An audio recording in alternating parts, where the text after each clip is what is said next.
Okay.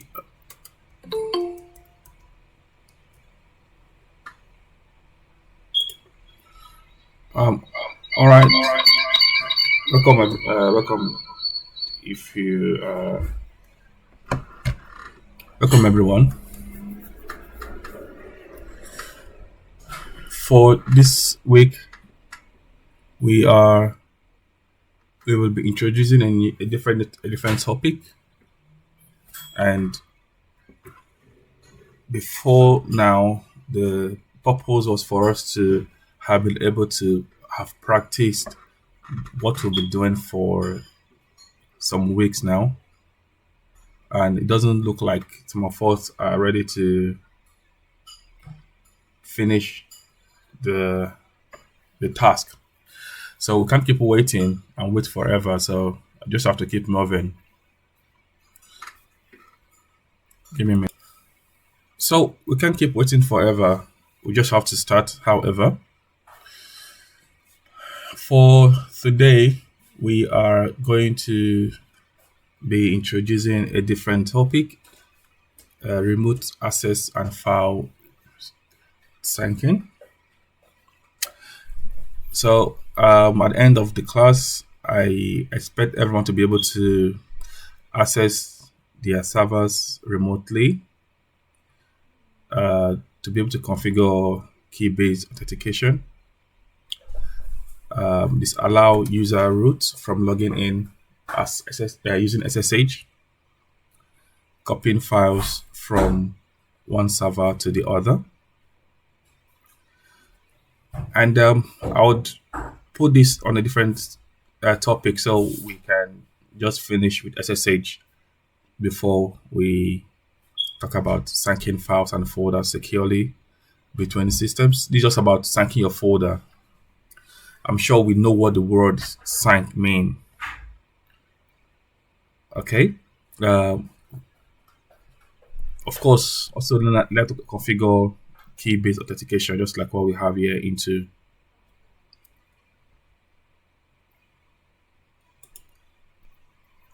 All right. So how can we access remote systems with SSH?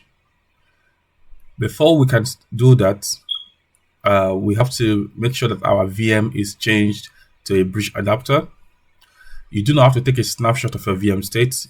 It will take up more memory if you do, but it's also a very good practice to take a snapshot. When I mean take a snapshot is, when you take a photo of yourself, you have an extra copy of your, yeah, like you can, for example, when if you take a photo when you are 5 years old, and now probably you are 30 years old, and you want to know how you looked like when you are 5 years old, you go back to your photo, right? So that's what the snapshot means. So this snapshot, it's when, for example, you worked on your VM, probably something breaks within the VM. Maybe you're trying to install something, or you're running a very complex configuration, and in the whole process, something goes wrong, and your system is not performing as it should. So you can revert back to a snapshot of when the VM was working perfectly. Okay. Um, just like for your Windows too, we have the same um, um, process for Windows, but it's not called snapshot. I can't remember the name right now.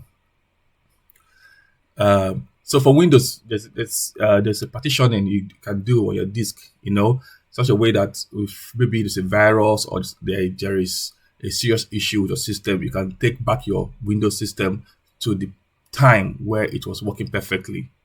It's still the same thing as what we call here a snapshot um, when using your VM. All right. So, I don't think we should use this because it to take up yourself. If you have enough memory for your system, now that's fine. Then clone the VM. So cloning the VM is to, for example, you have VM1. So I'm going to clone it, just like the word clone. When you hear clone, you should know what it means to make it double. So clone the VM to make it two, because we need to be able to access both VMs from different IPs. get a VM IP, and probably change his host name and etc host. This is not really necessary, but we can do that if you want to. Then we have to ping our server to ensure that they are communicating with each other. Then we send files and directories remotely between both servers. Okay, so before we start all about accessing remote systems with SSH, we need to understand the full meaning of SSH. SSH means secure shell. It's simply a network that allows us to communicate securely between two computers. All right, and the purpose of this is to limit a man in the middle attack. Okay, what do I mean by a man in the middle attack? Let me draw up a diagram for us to have a full picture of why we are using SSH. Okay, so this is exactly what I was referring to when I talk about man in the middle attack. So we have a user here, user one, who is trying to send data or a file to user two via the internet. All right. So let's imagine that, oh, this man here works in an office. He's trying to send an account detail for a client, to maybe another office colleague who is working remotely. And in the process of him or her or him sending that file or data to her, some man here, a Yahoo guy or a scammer, hijacks the traffic, you know. And what happens here is that the man in the middle attack, what happens here is this man here, let's assume he wants to access google.com. All right. He doesn't know that the network traffic has been diverted. How do they do this?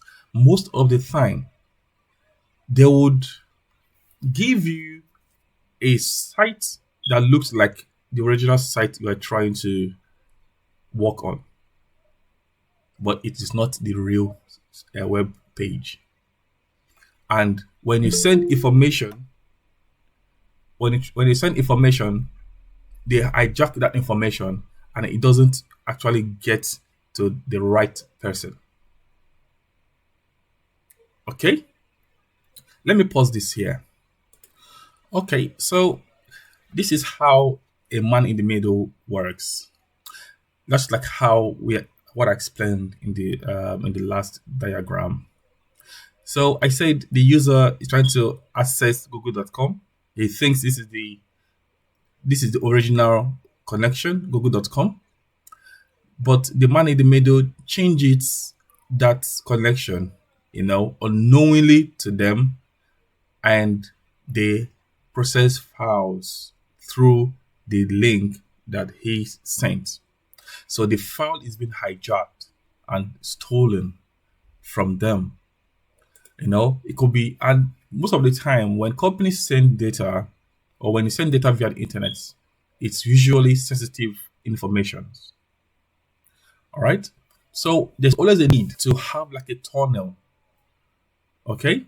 Have like a tunnel that helps to secure this information from being stolen from you. Okay. Like a tunnel.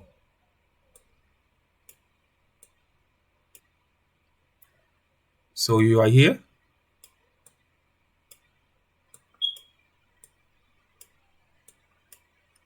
You send data.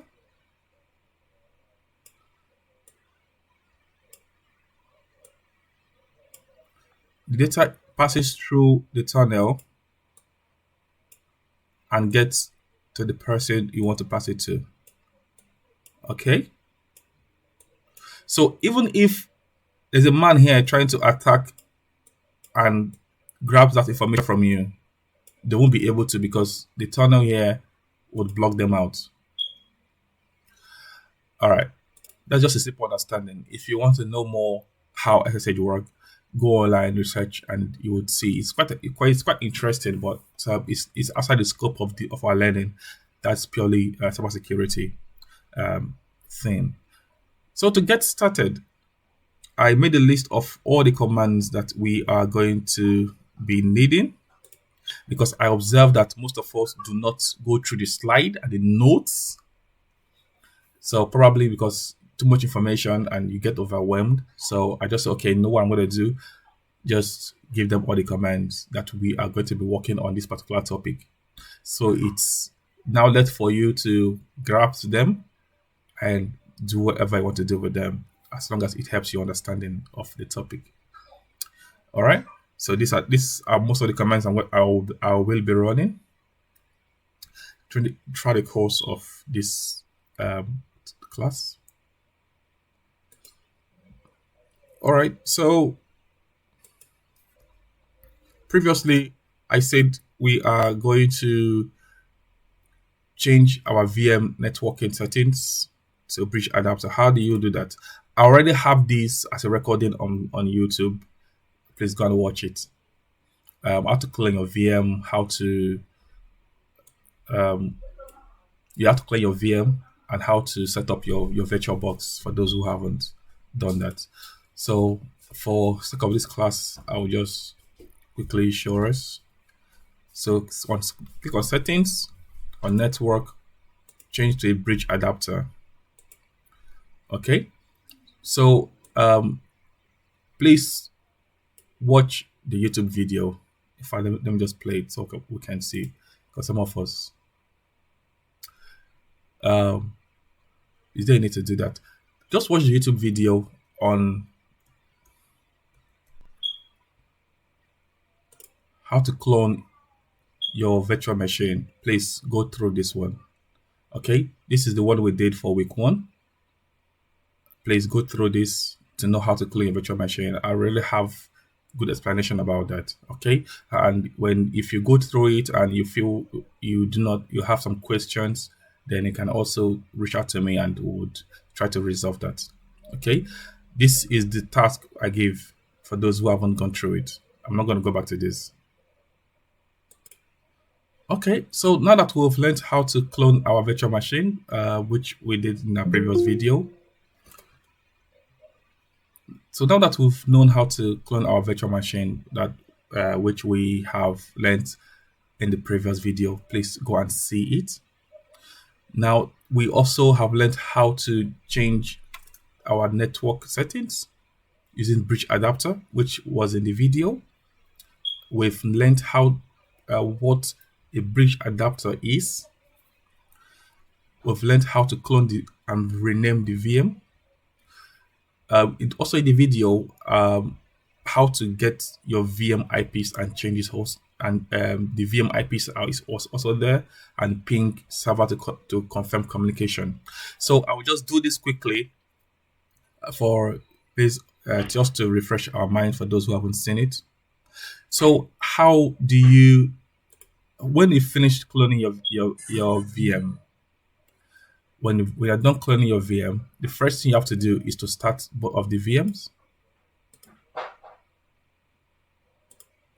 So they're powering up.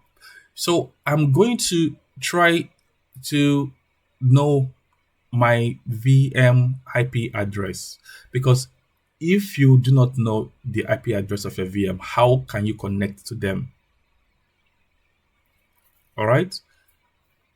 So don't forget that SSH is all about connecting, secure shell.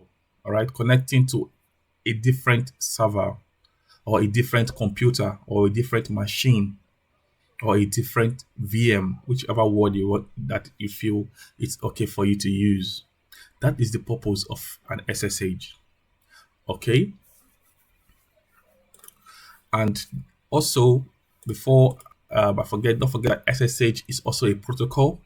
We have different protocols for different machines. For example, if you are working on a Windows machine, you will have to use an RDP, remote desktop protocol. because we are working on a Linux machine. That is why we are using SSH. Before that is done, let me open my PowerShell. So I'm opening PowerShell in my Windows machine to know the IP address of my host VM. If you do not understand what I'm doing here, it's because you've not seen the video. But I'm trying to run through part of the things that was in the how to clone your VM video. I did this there already, but because some of you have not seen it, I try to do this so can have a basic understanding of what we are trying to achieve with all this. And I want to also believe that we now have, to some extent, a good understanding of what SSH actually means. So, since we've established what the meaning of SSH is and we know why we use it due to the man-in-the-middle attack to secure files that you are sending and whatever connection that you are sending, we then continue with the rest of the class. You can see what it means for us to have our SSH running.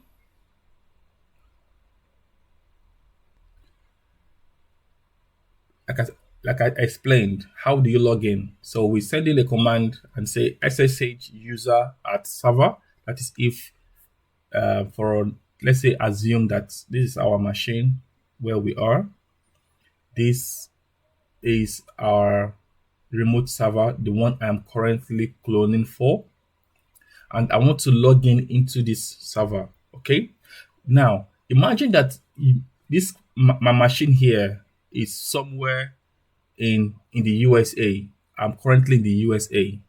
Okay. So let's just imagine that. And my server here, okay, I'm putting it in a region somewhere in Europe. Let's say London.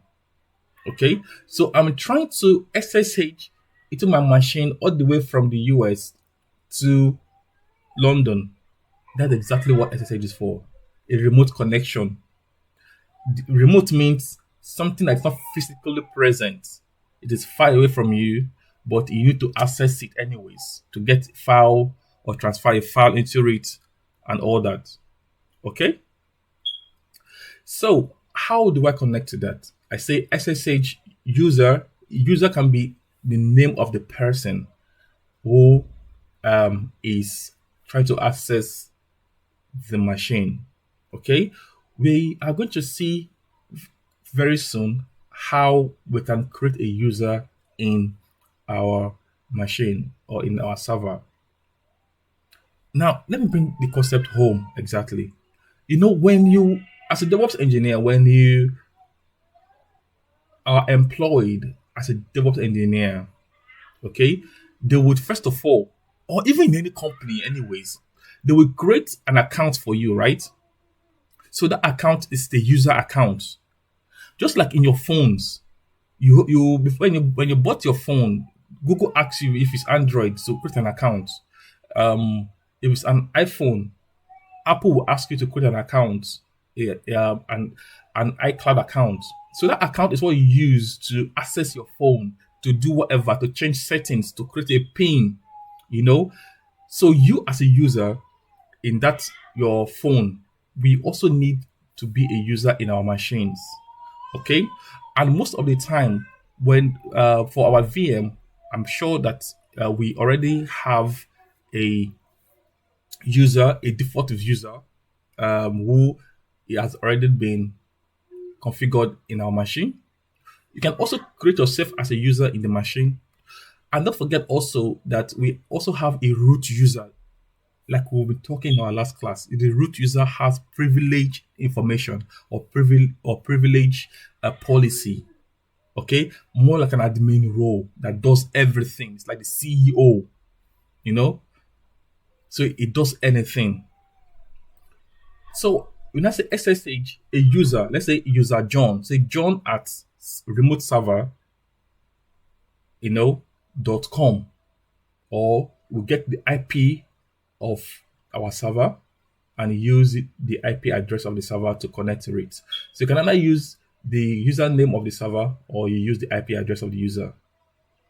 Okay, but first of all, you must tell the server who is the person who is trying to connect to the server. All right. So you will initiate the connection to the server. The server sees your connection, okay, and returns a key to you. All right. So the key is stored in a SSH known host file. We'll see that shortly. So when that is done, the user will need to validate if the key is correct or not, okay, and sends it back. The server validates the key and it's open. It opens up the connection in a secure tunnel, like I showed us in the previous video. I mean the previous image. Okay, so basically we can see why we need SSH.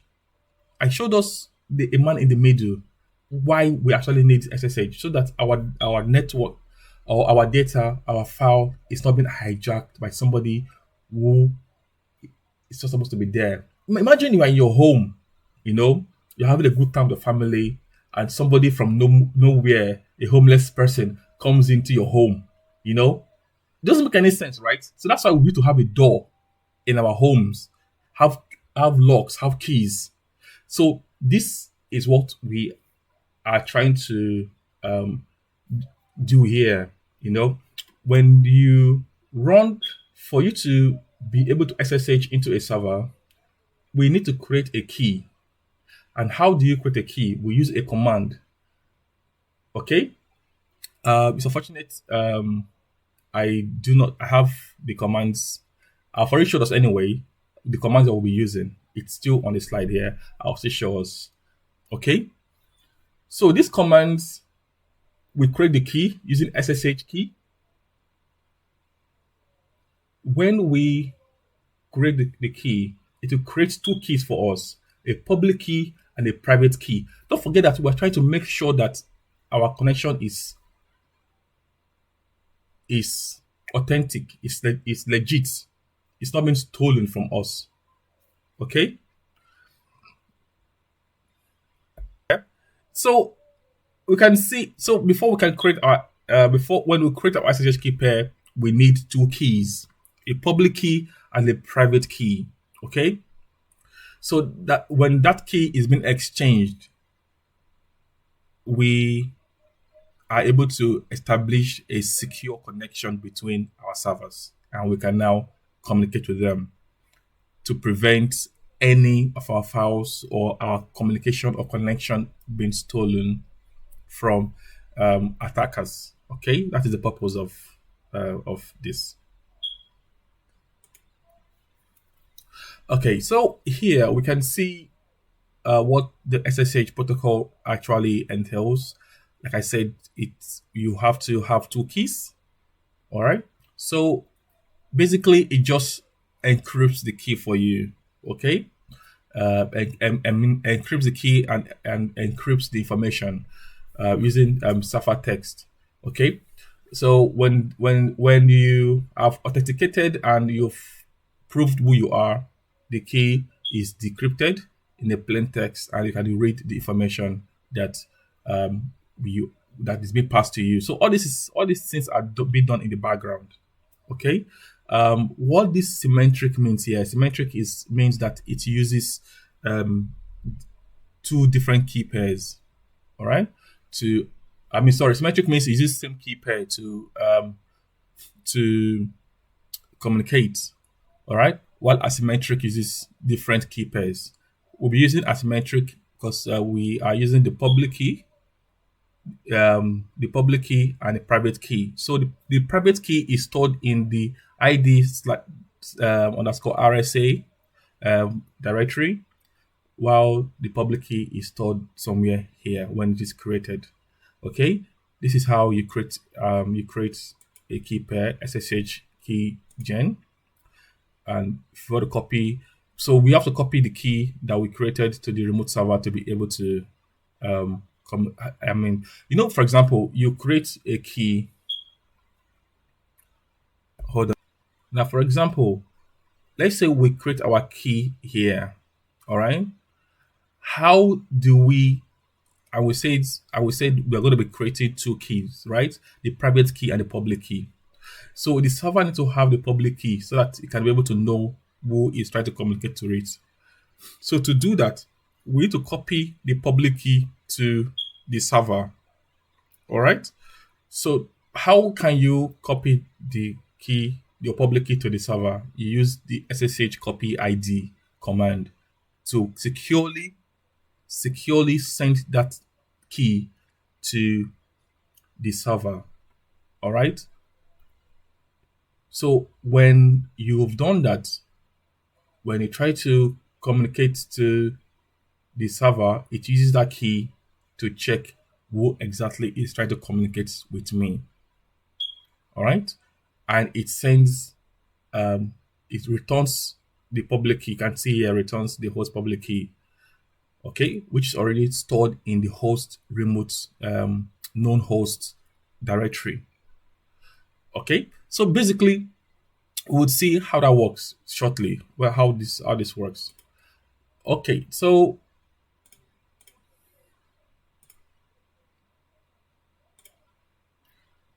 all this is talking about what we've already talked about: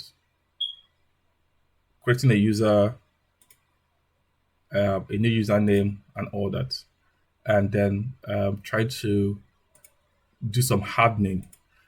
For example, trying to remove the fact. I mean, trying to disable root SSH login. And the reason why you have to do this is, for example, imagine a user called John joins your company, okay, and the person is being deceived. Let me use the words deceived, you know, and the person is now sociable to social engineering attack. It's what they call social engineering attack, like romance scam, dating scam, and all that, where somebody pretend they love you, but they are trying to gain access to the information that you already have. You see this in movies a lot. Let's say John is one of the top directors in your company, and he's now exposed to social engineering attack or a romance scam. You know, he thinking that, oh, this person I'm dating is actually in love with me, but the person has a different motive. And John, who is a director, has in his server access to a root user, you know? And don't forget that I said the root user is an admin, is a privileged user. They can do anything on the server, yeah? And because of love, after the lady has said so many sweet romantic words to him, how she will make him happy and all that. And because John is stressed with work, he needs a bit of love and companionship. He falls for this calm. And the lady, let's assume the lady is real and she travel all the way down and comes to see him. They have a good time. And he asks John, you're always working on your laptop, on your system. What is the password? How does it work? And out of love, and out of maybe being innocent, thinking he's dealing with somebody who is genuine, and he gives access to the system to his new lover. Now, the person who is going to do a whole lot of damage to the company's infrastructure if John has access to root login. All right. So that is why disabling user root, most companies would always. In fact, it is a best practice, anyways. In terms of security, in terms of least privilege policy. Okay. Talking about least privilege, you would see more of that when we are dealing with AWS, Azure, and all that. So it is very, very key, to disable user root from actually logging in. All right. Just to protect whatever infrastructure that the company is handling. And don't forget that we may be doing this on our system and it will cost us nothing. But in a real life scenario, these servers are cost millions of dollars, millions of dollars. So you can't mess with them. You can't mess with anything on those servers. Okay, so that is why most of this detail, it is important for you to know them, know what a root user is. Okay, so you do not mess around with it and probably use it to um, use it unwisely. And anyways, before you do that, I'm sure you would have a full understanding of what you're doing and a full understanding of what your job role entails and all that. So that's why we have users, policies, and rules, and privileges all in place. So we will see how we can disable root user. I don't think we can do that today because of time, but what I know we're going to do is to access our remote servers using SSH. Now, going back to how to clone our VM, do not forget to watch the video. We are lucky enough that my the machine I was using seems to be low on memory, and I'm using a different VM now. I mean, a different machine now. And so we can see how I was able to clone the VM, right? And I changed the our new VM to a remote server. I did not have to go to create a new VM and download Ubuntu again, install it, and create a no, no, no, no. Just right click and clone. Very easy. Okay, so when this is done, I will start both of the machine. So while it is powering up, we continue with our explanation. So I will try to access some of this detail with us so we can, some of these directories with us so we can have a full understanding of what we are trying to say here. Okay,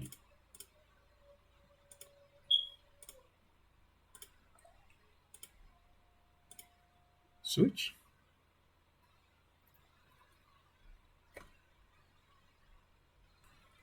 So I'll log in. I hope we still understand. We still remember the password for osboxes.org VMs. It's still the same as what you're seeing on the screen here. Okay, log into this one too.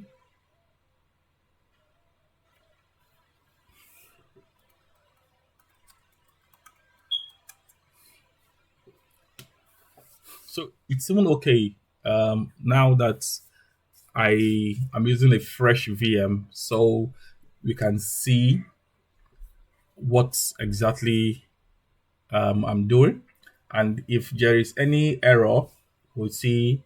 We'll try to resolve the errors together.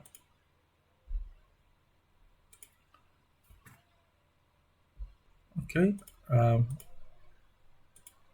let me open up the terminal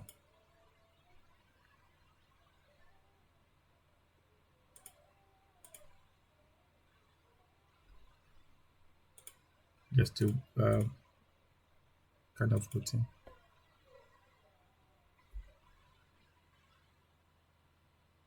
Yeah, I'm checking if my VMs are still on bridge adapter just to uh, be double to be sure before I start the VM again.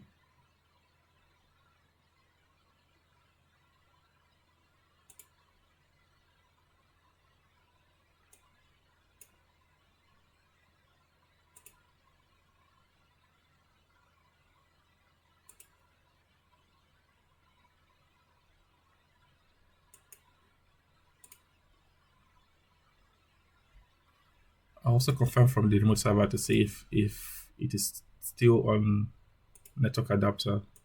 I'm sorry, or bridge adapter.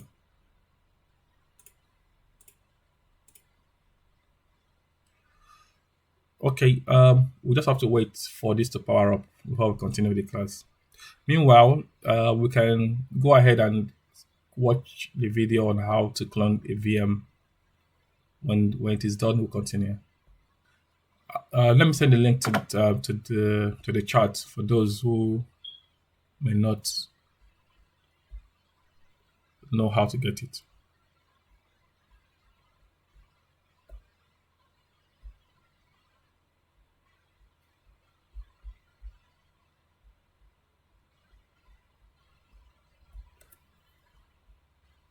These VMs will give us a full understanding of a fresh understanding on what we're trying to achieve. So maybe after this class, I would have to delete all of these VMs and spin a new one so I can be able to record the video from scratch. But it's okay. So now you first of all log in into your sub. You are new to the company as a DevOps engineer. They are trying to deploy a new application. Okay. Now imagine you are new to the company as a DevOps engineer or as a senior DevOps engineer. They are trying to deploy, let's say, an e-commerce application, or trying to deploy a, a music application, or whatever application they're trying to deploy, and you're the one in charge, you're the lead engineer for that particular project. Now, the first thing you want to do when they give you a new server and everything's going to be running on Ubuntu server, you ask yourself, okay, what are the what are the directories that I am currently have in this server? And how do you check for that? Like I said in our previous classes, you use ls, right? And we see all the directories that we have. Okay. And we also talked about the different um,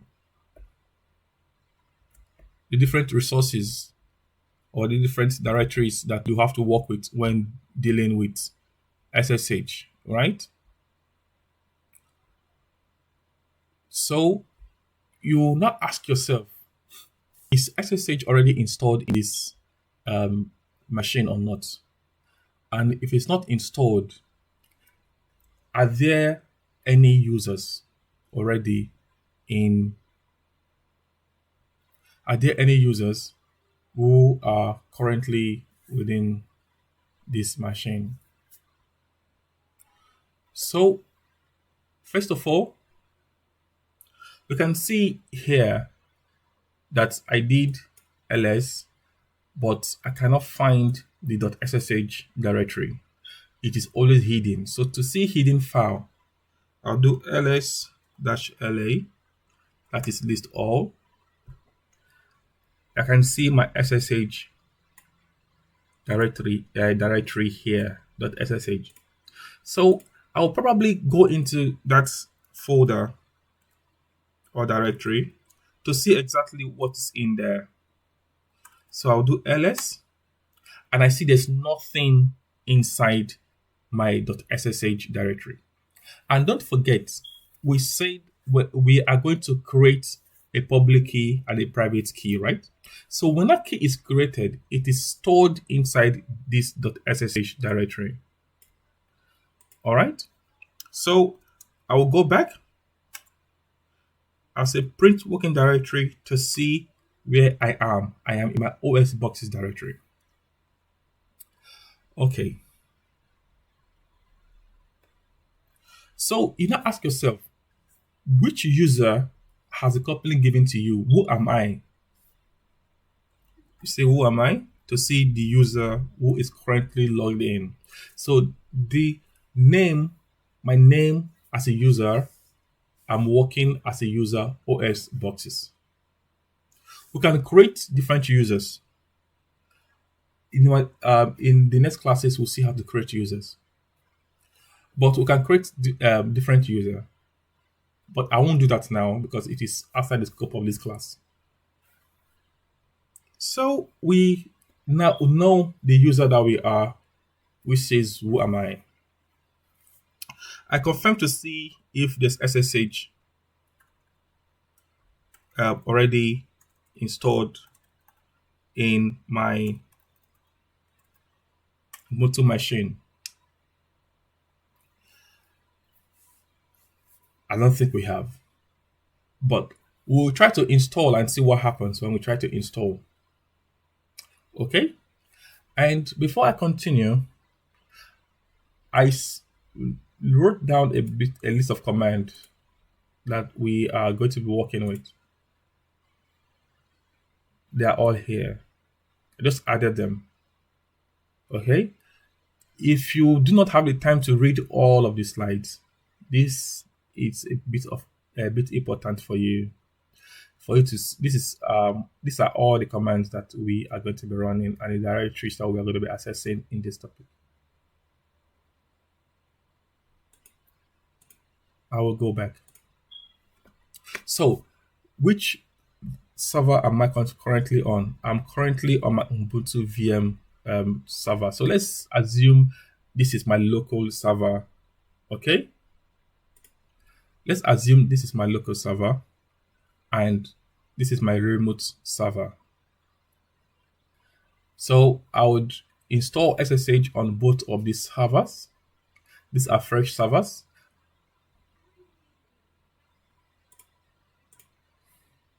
So I don't have to do anything I've done here on the other side because I know it is new anyways. There's nothing really inside of them. So I would have to install open SSH server.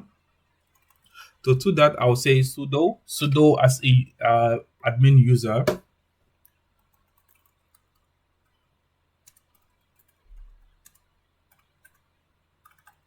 Install open SSH server -y, which y is for yes. I put in my sudo password.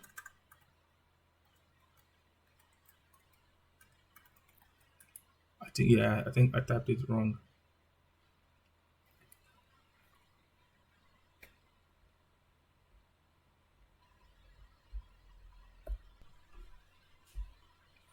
I will do the same for the remote server, sudo apt update. So you see I'm doing on both of the systems here. Put in the password too.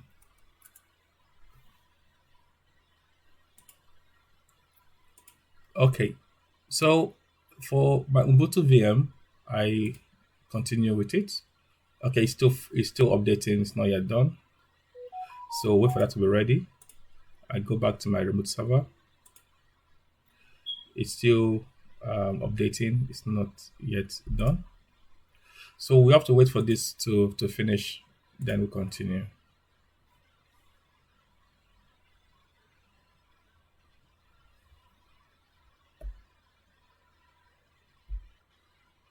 So I would then go ahead and install my open SSH server. I'll just call back my former command that I ran and say open SSH server sudo apt install. Oh, sorry, I'm using system call. Oh yeah, sorry. Sudo apt install. You still understand why I use system call because that's the command you use to start the SSH daemon. Okay, so we are installing our open SSH server into our machine because it's not always there all of the time. Most of the time, for depending on the distro that you are using. So I've just installed it. Let's install it in our remote server. So I will type sudo apt install open ssh server -y for yes.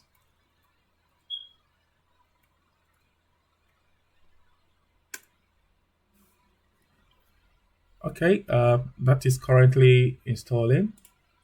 I go back to my Ubuntu VM. It's still also installing.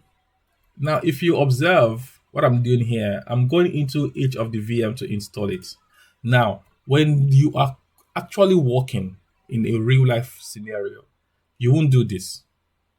Why? Because this server most of the time may be in London and you are currently in the US. So you can actually just telnet into it or SSH into it and all that, except if maybe in the case of a cloud, in the case of a cloud, when you're using the cloud VMs and they are actually in different regions, you can still have access to them via the cloud portal and all that. So there's, like I said that in the previous classes, there are different ways to achieve the same goal. I do not have to open here, open here, open here, keep clicking on both of them. I can finish what I'm doing on Ubuntu VM, and SSH into the remote server and run all my installations in the remote server and log out.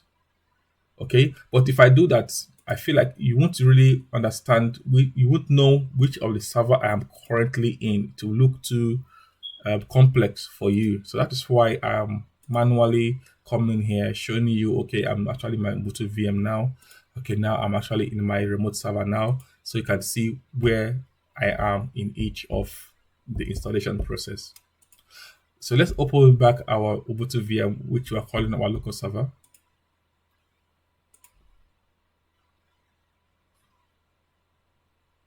Oh, that is fine.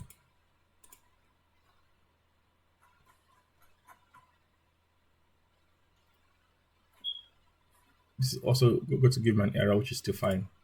So when this is done, we are going to then try to create our SSH key pair. Okay. Let me see the status of my SSH. Sudo call status SSH. Okay, I can see that my SSH is actually running. So the command I ran is system call status SSH. It tells me if my SSH is currently running or not, or if it is enabled. I see it's enabled. If it's not enabled, I will run sudo system call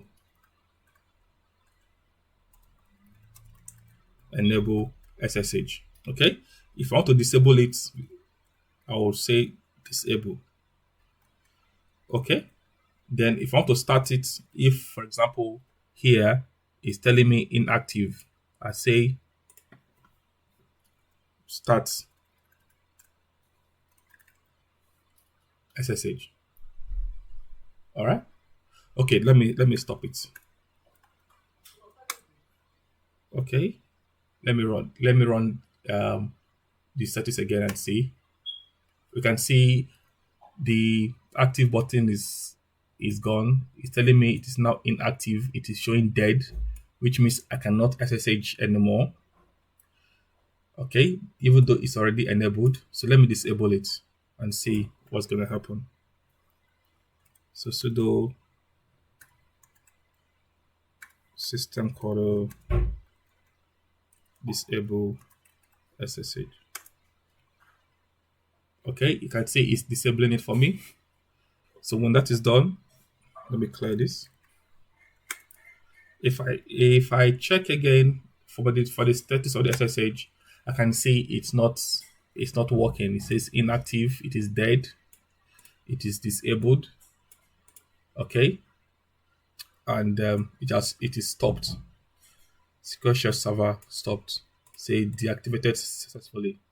Okay, so to start it all, to start most of, so I'm showing you this because sometimes when you have SSH installed on your on your machine, it may not automatically start on its own. So you have to check the status of your SSH to know if it is active or and enabled. Okay, so if it is not, you have to start it, you have to enable it and check the status to know if everything is okay. All right. So I would say sudo start SSH. I'll check this, the status is active now, but it is still disabled, which means if my system turns off and if I turn off my Ubuntu VM now and log back in, it would not be running. So I want it to be enabled so that automatically it will always be active for me to use. So I just call back my command and say enable.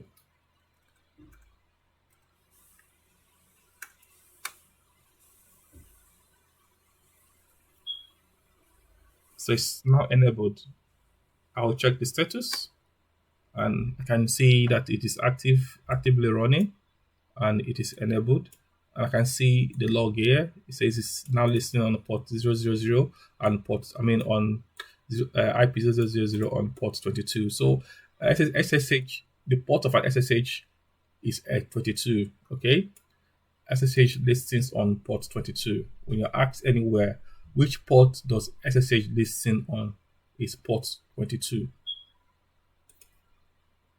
If you do not know what a port is, you have to do a simple Google research on what ports are.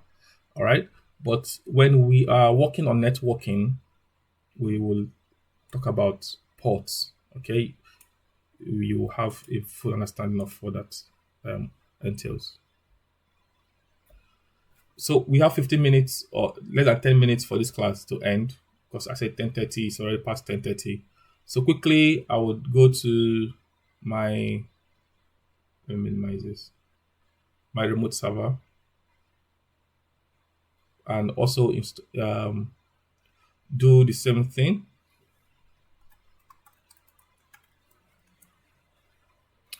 Do same thing by checking the status of my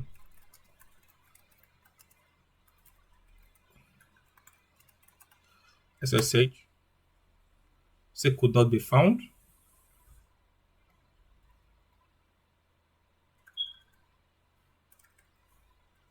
Let me start. So fail to start. So probably it's not fully installed. I'll have to troubleshoot that to know exactly what could be happening on that, and we will continue. I think I may have to end the class here because it's almost past 11 p.m.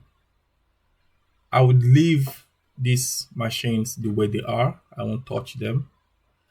I will create a different VM in a different machine and do a video recording of what SSH are and how to install SSH. Then on Sunday, when we are having a full discussion about SSH, for anybody who has questions and all, I'll send the videos first so you can watch through it. So on Sunday, when you have any question or whatever, we can have full discussion about it. I don't want to take too much of our time on this. We still need to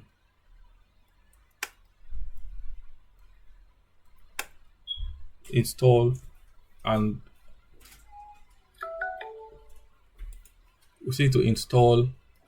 and start it and all. I can still see it here. It's still trying to install. So what do we say? Okay, so let's adjourn till Sunday, yeah? Okay, so we'll adjourn the class till Sunday. For this particular one, I will upload the video on the YouTube page for those who want to refer back to it. Then I would also create a fresh video on a very short video for SSH so that we don't have too much information at the same time. Those that on important things, just like what I did on how to clone a VM. I would and how to do directories and stuff. I would also do same for SSH, a very short video. And when I'm done with that, I'll send across. We watch it. I also send the video of the class, the recordings of the class. So, but I will prefer you watch not the recording of the class, because here we were just moving here and there. But the actual video will be direct to be short. So please watch through it and please clone your VM. The task for today is to clone your VM. Okay, there's already a video for it.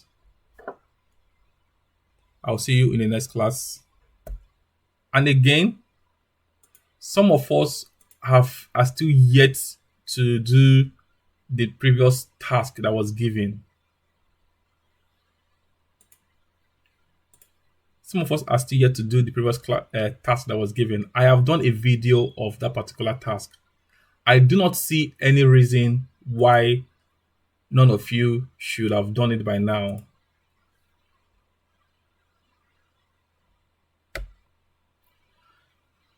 This is the project, the take-home task. Some of us have not done it. I'm still waiting for our submission, please. Please submit it. This goes a long way for you. If you don't practice it, I don't know what else we are doing here. You have to practice. If you don't practice, we are more or less wasting our time. Honestly speaking, if you don't practice this, we are more or less wasting our time. Please practice this. Send your submission for this. Okay? Then watch how to clone your virtual machine against Sunday. I would also send the video for SSH. Please watch that one. On Sunday, it's going to be more of a discussion like we are having today.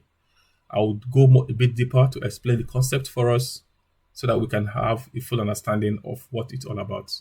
Okay, I will end the class here and I'll see you on Sunday.